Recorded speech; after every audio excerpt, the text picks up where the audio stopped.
نازل تشتري موبايل جديد. طب فيها ايه؟ لو بدل ما تشتري موبايل جديد تشتري موبايل مستعمل. مستعمل؟ اه مستعمل.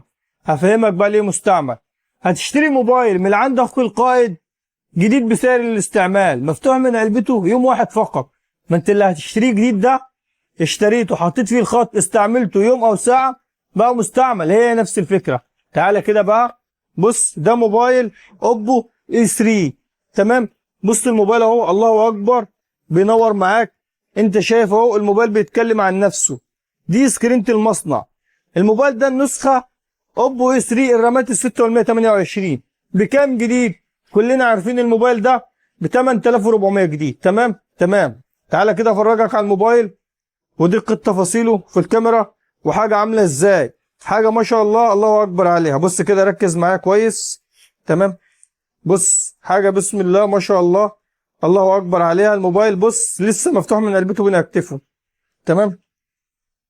بص بقى المفتوح من علبته يوم واحد فقط ده ب 6750 من 8400. يبقى انت كده وفرت كام؟